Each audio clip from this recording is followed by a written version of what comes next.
When you ignore him after he pulls away, you're not being cold. You're reclaiming your value. You're no longer playing the game of convincing someone to see your worth. You're showing it through silence, through stillness, through absence.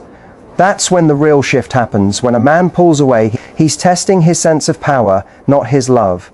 He's wondering if he still controls the emotional rhythm between you, if your heart still beats to his indecision. But when you stop responding, when you no longer bend to his distance, something inside him changes. He starts to question himself instead of you. He begins to feel the emptiness his withdrawal created. Ignoring him isn't an act of cruelty. It's the highest act of self-respect, because what you're really saying is, my peace will not depend on your presence. You're setting a boundary, not with words, but with energy. And energy never lies. The moment you withdraw your attention, you strip away the illusion of control he thought he had. Suddenly the silence becomes deafening, not for you, but for him. He begins to realize that connection isn't guaranteed, that love, once taken for granted, has a breaking point, that the woman he thought would always wait is no longer waiting. This is the part most people misunderstand. They think ignoring him is manipulation. It isn't. It's clarity. You're not punishing him, you're protecting yourself. You're teaching him through your absence what your presence truly meant, because sometimes love needs distance to reveal its depth. When you step back, he feels something he hasn't felt in a long time, loss. Not because you left with drama, but because you left with dignity. He replays moments, words, gestures, trying to understand when he stopped feeling seen. But the truth is, it was never your job to hold his attention. It was his job to earn your consistency. There's a power in emotional detachment that few understand. It's not coldness, it's composure. It's refusing to let your emotions drag you back into someone's confusion. It's the strength to say, I care, but I care for myself first. That strength is magnetic. That silence is louder than any argument you could ever make. And here's the truth. When a man truly values you, your silence doesn't make him comfortable. It makes him reflective. He starts asking, why did she stop trying? Why does it feel so empty without her? He'll feel the absence you left not as punishment, but as a mirror of his own neglect. That's when real change begins.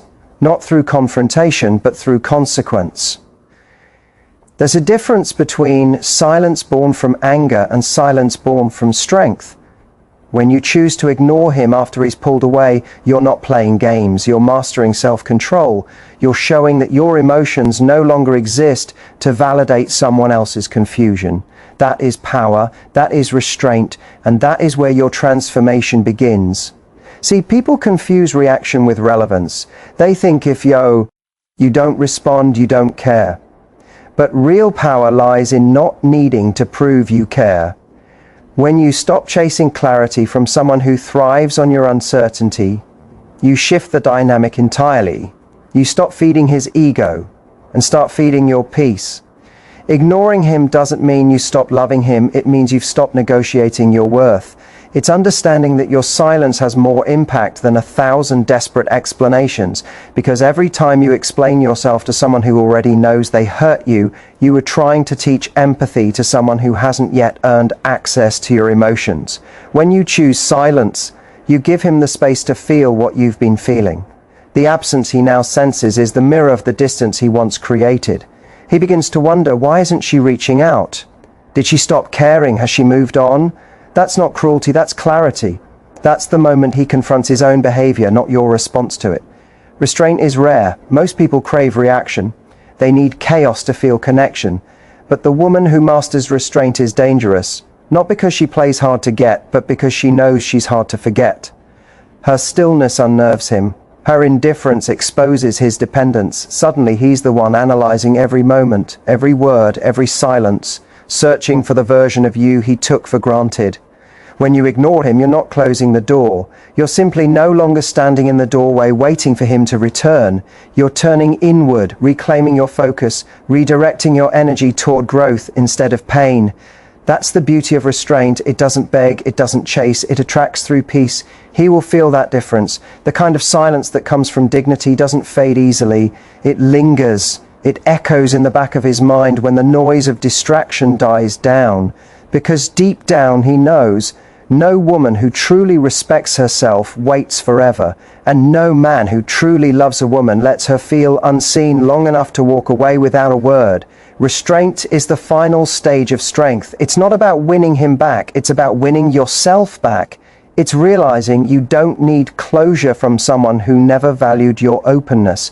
You don't need apologies from someone who knew what they were doing when they stopped trying. You only need peace, and that peace begins the moment you stop seeking validation where neglect once lived. There comes a moment when your effort meets exhaustion, when you finally stop explaining, proving, and fixing what someone else keeps breaking. That moment isn't weakness, it's awakening, because when you stop chasing, you stop feeding a cycle that only survives on your pursuit.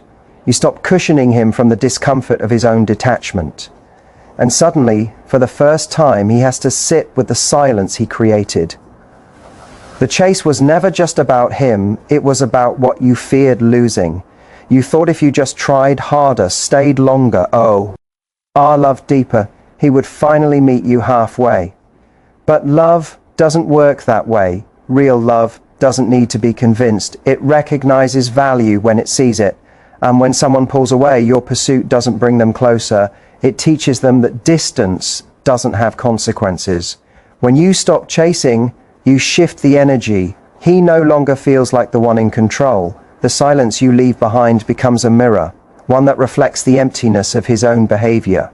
He begins to realize that attention, once abundant, has turned into absence. The validation he took for granted disappears, and in that void he feels something he hasn't felt in a long time: loss. This is the power of restraint. It doesn't roar, it echoes. It lingers in quiet moments when the noise fades. He'll scroll through old messages, replay old memories, search for signs of your attention, and find none. That's when he begins to understand the cost of his indifference. You didn't leave to hurt him, you left because you finally respected yourself enough not to keep offering presence where you receive distance. When you stop chasing, you break the pattern of emotional imbalance. You refuse to participate in a game built on uncertainty. You're no longer the one keeping the connection alive. You're letting it stand or fall on his effort alone.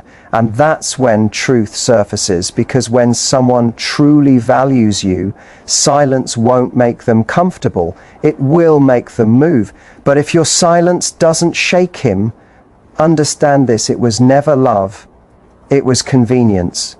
Some men don't miss you, they miss the validation you gave them. They miss being the center of your emotional attention. Once you stop giving that energy, they have to face the emptiness of their own reflection, and that's a battle only they can fight.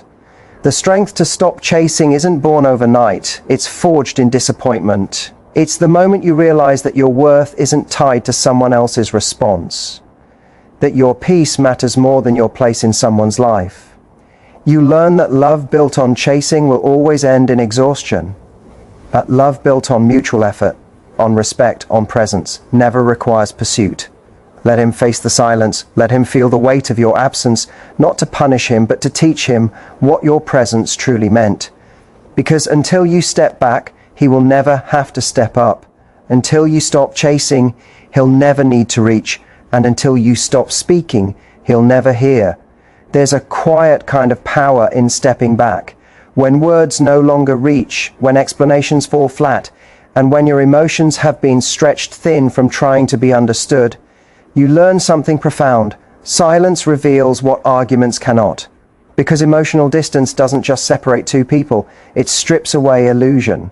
It forces truth into the open. When you stop reacting, you remove the shield that once protected someone from seeing their behavior clearly. As long as you were pleading, Reyes, owning, explaining, he could hide behind your emotion. He could say you were dramatic, sensitive, or overthinking, but the moment you become still, when you detach with calm instead of chaos, he's left alone with the echo of his actions. That's when truth begins to speak, louder than your words ever did.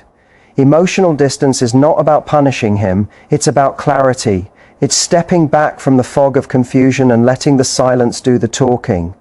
Because when you're emotionally invested, your love can distort perception. You justify, you excuse, you tolerate. But when you detach, your perspective sharpens. You stop seeing potential and you start seeing patterns. You stop clinging to what you hoped he could be and finally face what he's shown you all along. That's the moment truth appears, not through confrontation, but through contrast. When you withdraw your emotional energy, the dynamic changes. You see who reaches out when you go quiet, who notices your absence, who values your peace enough to protect it. Some will step closer, others will disappear. Either way, you have your answer. It's easy to argue, to shout, to demand understanding, but confrontation often feeds denial. People defend themselves when they feel cornered. They twist truth to escape guilt, but emotional distance disarms them. It takes away the argument, the tension, the noise, and leaves only silence. And silence has a way of revealing what people truly feel. If he loves you, the space will pull him forward. If he doesn't, the space will swallow him whole. Distance isn't avoidance, it's revelation. When you stop fighting for connection, you discover whether connection was ever mutual. You learn who misses your presence and who was only comfortable with your attention. You begin to see how much effort was truly one-sided, and that realization hurts, but it also frees you, because the truth you find through emotional distance is clean. It's not filtered through emotion or hope, it's raw reality. You start to recognize how peace feels compared to confusion, how self-respect feels compared to attachment.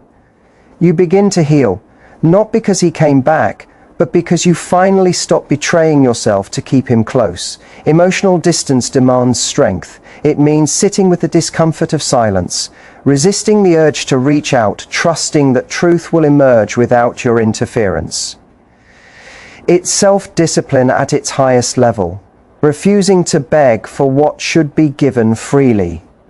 And as time passes, something shifts inside you. The same silence that once felt unbearable becomes liberating. You no longer need closure from him. You find it within yourself. You realize that the truth was never hidden. It was just buried under your effort. Once you stop trying to fix what's not yours to fix, clarity rushes in like air after suffocation. Meanwhile, he feels it too. The absence of your emotional presence is deafening. The lack of reassurance, the quiet that used to be filled with your care, it unsettles him. He starts to feel the reality of what he lost, not because you told him, but because he finally experiences it without your protection. That's the paradox of distance. What your words could never make him see, your silence makes him feel. There's a point where emotion meets wisdom, where you realize that not every attack deserves an answer, not every wound needs an explanation, and not every loss requires a chase. That point is where true strength is born, because real power isn't shown in how loudly you respond. It's revealed in how calmly you retreat. Discipline in withdrawal isn't weakness, it's control in its purest form. When someone disrespects you, ignores your worth, or plays with your peace, your first instinct might be to react, to defend, to explain, to prove. But reaction gives away power. It says you still have access to my energy, and when your peace depends on their behavior, you lose twice, once to their action, and again to your reaction. That's why disciplined withdrawal is mastery. It's knowing when silence says more than words, and when distance teaches what confrontation never could. Withdrawing doesn't mean you don't care. It means you care for yourself more than you care to convince someone else of your value.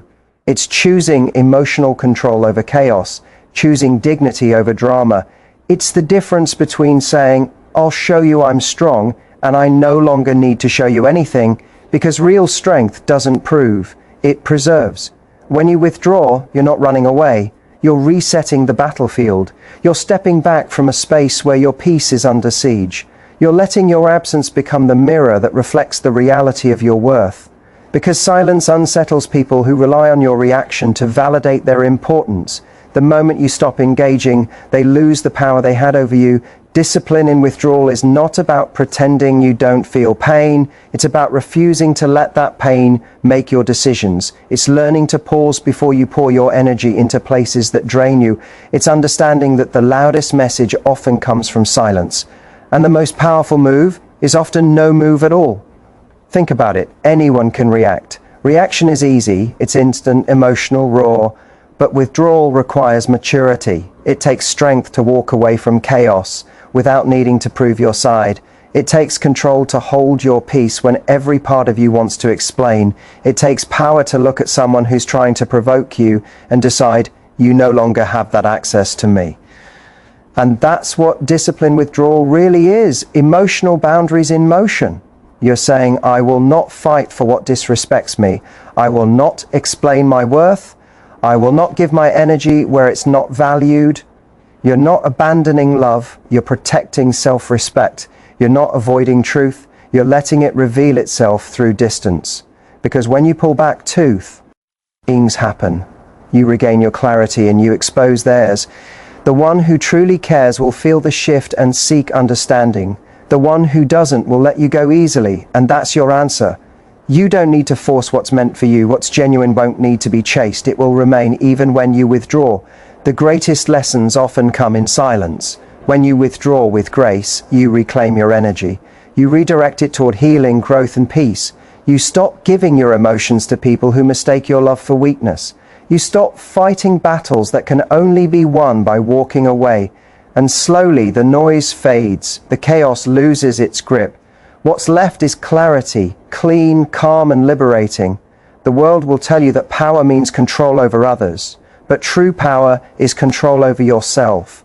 It's knowing when to speak and when to stay silent. It's understanding that reaction keeps you trapped, but withdrawal frees you. It's the realization that the higher you value your peace, the less you need to prove. So when your instinct screams to react, pause, breathe. Remember who you are. Don't meet chaos with chaos, meet it with calm. Don't let someone's disrespect drag you into their disorder. Instead, walk away with quiet strength and unshaken dignity. Because the moment you master the art of disciplined withdrawal, you no longer chase closure, you create it. You no longer need validation, you embody it. True strength isn't in how you fight, it's in how you rise without fighting back. It's in knowing that your silence, your composure, your restraint will always echo louder than any reaction ever could. That's what makes you powerful. That's what makes you untouchable. And that's the strength that no one can take from you.